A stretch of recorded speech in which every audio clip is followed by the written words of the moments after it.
கர்த்தருடைய நாமம் மகிமைப்படுவதாக. ஆண்டவரும் அருமை இரட்சகருமாகிய இயேசுவின் நாமத்திற்கு மகிமை உண்டாகட்டும். பரிசுத்தம் கிருபை நிறைந்த நல்ல தகப்பனே, அழகானவரே, அற்புதமானவரே, அதிசயமானவரே, ஒவ்வொரு நாளும் எங்களை பாதுகாத்து பராமரிக்கிற சர்வவல்லமுள்ள தெய்வமே, உடைய பிள்ளைகளோடு கூட பேசுங்கப்பா, இயேசுவின் நாமத்தின் பிதாவே, ஆமென். எடுத்து வாசிப்போம். நீதிமொழிகள் 4ஆம் அதிகாரம், அதுல 13ஆம் வசனத்தை கூட வாசிப்போம்.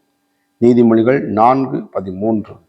புத்திமதியை உறுதியாய் பற்றிக்கொள், அதை விட்டு விடாதே, அதை காத்துக்கொள், அது உனக்கு ஜீவன் என்று எழுதப்பட்டிருக்கிறது. அப்ப புத்திமதி, இப்ப நல்ல புத்திமதியை சொல்ற காரியம் நோக்கணும், அது என்ன பண்ணணுமா? உறுதியாய் பற்றிக்கொள்ளுமா. ஆமா, நல்ல புத்திமதி சொன்னாலே யாரும் கேட்க மாட்டாங்க.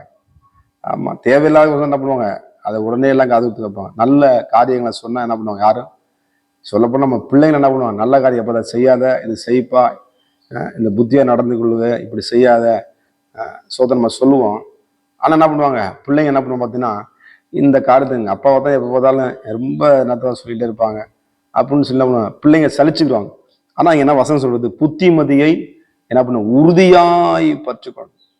ஆமாம், புத்தி இருந்தால் தான் எப்படி ஒரு கத்தி கரெக்டாக நல்லா ஷார்ப்பாக இருந்தால் தான் காய்கறி வெட்டமும் நல்லா சகுன்னு வெட்டும்.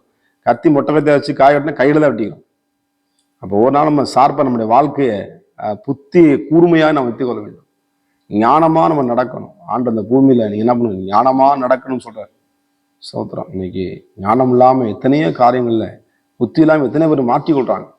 ஆனால் ஆண்டு நம்மளுக்கு அறிவையும் புத்தியும் தேவன் தருகிற ஒவ்வொரு நாளும் ஆண்டோட சமூகத்தை கேட்க பிள்ளைகளுக்கு தேவையான என்ன பண்ண புத்திமதியை தேவன் தருகிறார்.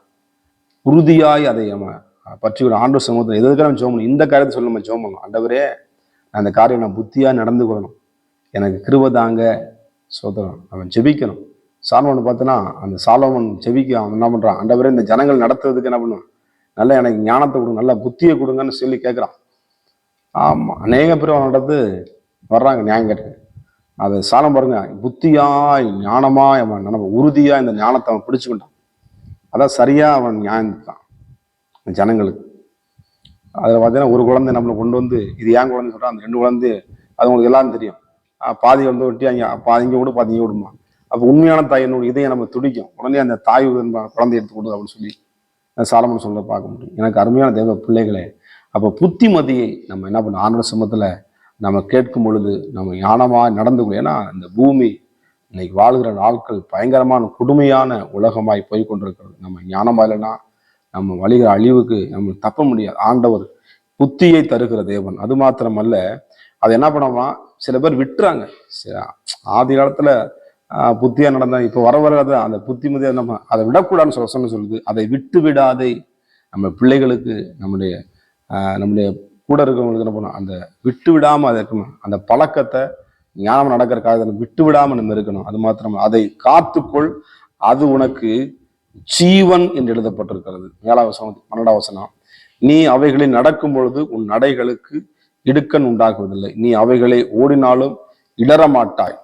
11ஆம் வசனம் சொல்லுது பாருங்க, ஞான மார்க்கத்தை நான் உனக்கு போதித்தேன், செவ்வையான பாதைகளிலே உன்னை நடத்தினேன். நம்மளை நல்ல புத்தியாய் நடக்கிற, ஞானமாய் நடக்கிற பாதைகளை நம்மளை என்ன ஆண்டவர் நித்திய ஜீவனுக்கு நேராக நடத்துகிற தேவனாக, கர்த்தராக, நம்மளை ஆண்டவராக இயேசு இருக்கிற எனக்கு அருமையா தேவ பிள்ளைகளை, ஆண்டவர் சொல்ற காரியங்கள் என்ன நம்ம விட்டு விடக்கூடாது. அது மாத்திரமல்ல, எதை இருக்கணுமா, 14ஆம் வசனம், துன்மார்க்கனுடைய பாதையில் பிரவேசியாதே, தீயருடைய வழியில் நடவாதே. 16 சொல்லு பாருங்க, 15 சொல்லு பாருங்க, அதை வெறுத்து விடு, அதன் வழியை போகாதே, அதை விட்டு விலகி கடந்து போ. சோத்திரம். ஏதாவது துன்மார்க்கனுடைய பாதை. அன்னைக்கு நம்மளை தேவையில்லாத அவங்க காரியங்கள் செய்வோம், நம்மளுக்கு ரொம்ப மனசு வேணும். அப்படிப்பட்ட பாதை நம்ம என்ன பண்ணக்கூடாது, அதை நம்ம உதறி தள்ளி விட்டு அது வெளியே வரணும். அதான் சொல்றாங்க, அதை வெறுத்து விடு. துன்மார்க்கமான காரியம், தீயோர் வழி, இன்னைக்கு தீமையான வழி. இன்னைக்கு பேப்பரை திறந்தா, எதை திறந்தாலும் இன்னைக்கு சில வாசிக்கவே முடியாது. ஆனாலும் அப்படிப்பட்ட வழியை தீமை செய்கிற கால் விரந்தோடுகிறது. கர்த்தருக்கு ஸ்தோத்திரம். சொல்றான், கிரிக்கிறவன் சொல்றான், பணம் இல்லை சொல்லிட்டு உடனே ஒரு வீட்டில் என்ன பண்ணுவான், திருடன் சொல்லி என்ன பண்றான், பிளான் பண்ணி ஸ்கூலுக்கு போகிற பசங்க, காலேஜ் படி பசங்க இன்னைக்கு திருட்டுக்கு அன்னைக்கு பிள்ளைங்க ரொம்ப சீரழிக்கப்படுறாங்க. இன்னைக்கு பிசாசானவன் வாலிப பிள்ளைகளை சிறைபிடித்து என்ன பண்றான், அடிமைப்படுத்துகிறான். நம்ம பிள்ளைகளை கவனமா நம்ம வாசிக்கணும். நம்ம பிள்ளைகளை சரியாக நடத்தக்கூடிய வழியில நடத்தினா தான் தேவனுடைய ஆசீர்வாதத்தை பெற்றுக்கொள்ள முடியும். பிள்ளைக்கு நம்ம இதெல்லாம் சொல்லிக் கொடுக்கணும். வசனத்தை நம்ம சொல்லிக் கொடுக்கும் பொழுது நம்ம ஆசீர்வாதத்தை பெற்றுக்கொள்கிறோம். அது மாத்திரமல்ல, அது சொல்ல விட்டு விலகி கடந்து போ. ஆமா, சோதரம் தீமையான காரியத்தை விட்டு அதை காதல் வாங்க விட்டு நம்ம கடந்து போய், ஆண்டவரே எனக்கு அந்த புத்தியை ஞானத்தை நாங்கள் விட்டு விடாதபடிக்கு எங்களுக்கு உதவி செய்யணும்னு சொல்லி எங்கள் பிள்ளைகளுக்காக நாங்கள் ஜெபம் பண்றோம்ப்பா ஆண்டவன் சொல்லி கேளுங்க. நிச்சயமா எங்கள் வாழ்க்கையில கத்த அற்புதங்களை செய்வார். பரிசுத்த தேவன் நம்முடைய பிள்ளைகளுடைய வாழ்க்கையில கத்த அற்புதங்களை செய்யுங்க. நாங்கள் புத்திமதியை உறுதியாய் பிடித்துக்கொள்ள, துன்மார்க்குடைய வழியில நடக்காதபடிக்கு, தீயருடைய வழியிலே ஆண்டவரே போகாதபடிக்கு, தீய காரியங்கள், தீமையான காரியங்கள் ஆண்டவர் எங்கும் பரவலாய் சுற்றி கொண்டிருக்கிறது. நடக்கிற இடத்துல, பார்க்கிற இடத்துல, பேசுற இடத்துல அதற்கெல்லாம் விலக்கி கர்த்தர் தீமை நின்று எங்களை விலக்கி ரட்சித்துக் கொள்வதற்காய் சோத்திரம். அற்புதங்களை செய்யுங்கப்பா. ராஜ்யம் ஆண்டவருடைய பிள்ளைகளுடைய வாழ்க்கையில, எங்களுடைய வாழ்க்கையில வருவதாக உங்களுடைய சித்தம் பரமண்டலம் செய்யப்படுவது எங்களுடைய குடும்பத்திலும் ஆண்டவரே யெகோவா செய்யப்படுவதாக ஆசீர்வதிங்க. இயேசுவின் நாமத்தின் பிதாவே, ஆமென். God bless you. கர்த்தர் உங்களை ஆசீர்வதிப்பாராக.